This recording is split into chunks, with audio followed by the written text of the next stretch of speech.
Good morning. Yeah, so we got the first load. We got a huge load of logs today. Yeah, so It's exciting. you guys all know Steve and Lisa. This is the new house. That one that burned down, we're delivering it, and we're going to take it up the mountain. This machine goes up to the house to unload. Right. That machine unloads here by the highway, and then he's got to go back right back and get another load. He should have really pulled farther out so you can get the other side there.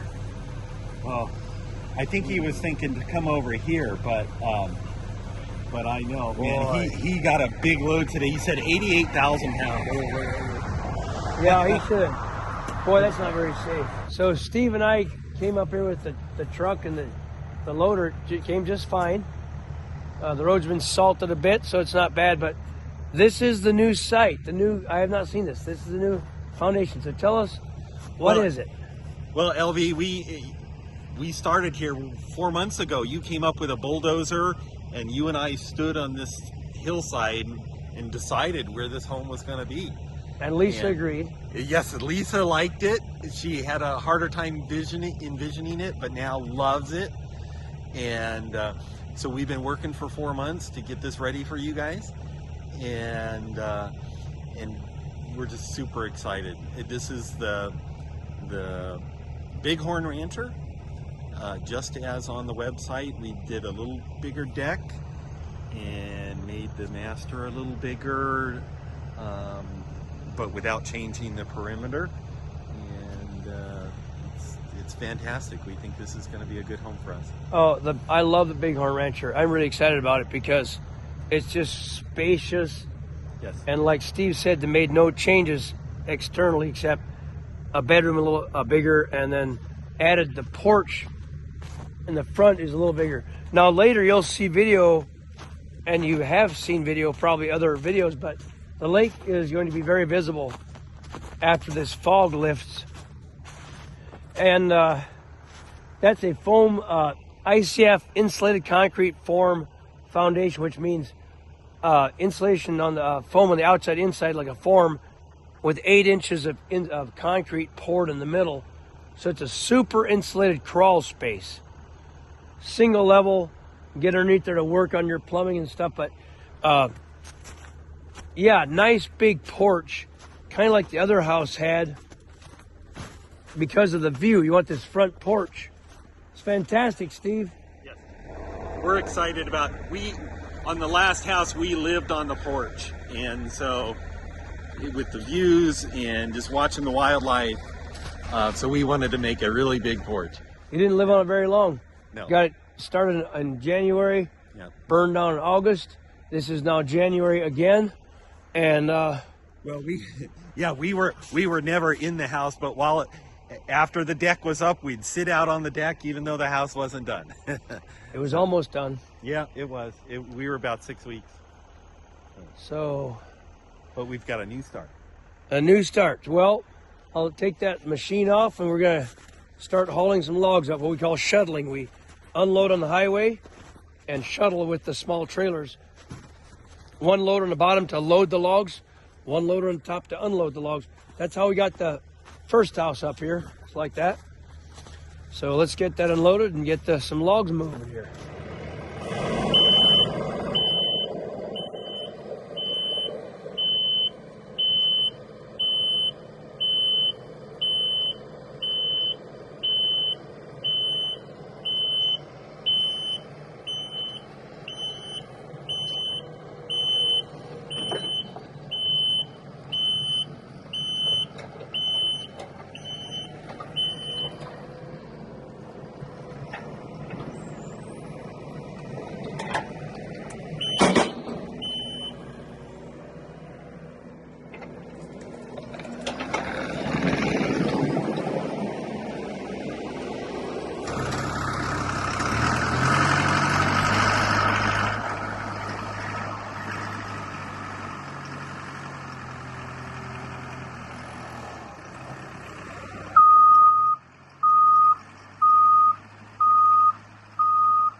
those forks go together from the cab, which is really nice, and pinch the railings. Oh, you from the cab? Little button, go together, yeah. That's so nice. So he slides them together and gets the smaller bundles. And we'll take this first small load up there, make sure it doesn't cause a problem or don't lose traction. But Steve did a pretty good job on the road, got salted and graveled. Not too bad. All right, we'll strap this down and take this first load up. Well, I let Philip drive. Let's see how good of a driver he is. That's where we put the first house logs. We unloaded right there in that area, but that was pretty tight. And it was more dry weather when we brought up here. It was December, but it wasn't snow yet. So we'll see if Philip knows anything about cornering a trailer, or if he's gonna have to let me drive next time. Poor Philip's gonna get teased the whole time. We gave Steve a free ride up here in the truck. And first load of logs up to Hollet's. Philip, you get the honors of doing it. It's a big deal. See, the road isn't bad. It's got some it's mostly gravel. And Guy's still standing in there. Keeping John Wayne. He's in the that's a log house that needs some stain there. We're in the burned area now, going up to Steve's house. I drove the cat up here in the summer to clean up the place, and now I'm here in the winter. Forest fires are not what people think. They think they're natural and good. They're actually pretty awful. They kill all the animals, all the insects, all the trees, burn down houses. All the animals that happen to be in the woods, they die in the flames. It's terrible. It's utter destruction. So it's pretty upsetting with today's idea of just letting the fires burn and not thinning the forest. It's just terrible.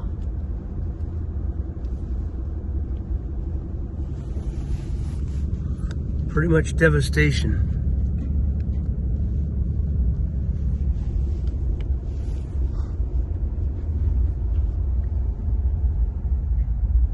We're on the Flathead Indian Reservation here, and we're actually last year and this year we're getting logs from the tribe. On the north shore of Flathead Lake, we're getting timber. Been getting that from them for a while. Some of our log homes have the timber from the tribe. I don't know if we got those logs in your house or not, Steve. Maybe some. But what a total loss here. It makes you wonder how this will all get cleaned up. There's a lot of work. We've been trying to talk to people who'd want to log it out, and I got one guy for firewood, but there's just so much of it. It's acres and acres and acres. I guess eventually just end up piling it, just burning it up, right? Probably. Yes. that big tree got taken out now. In the middle, it did. There's a new house being rebuilt from the fire right there.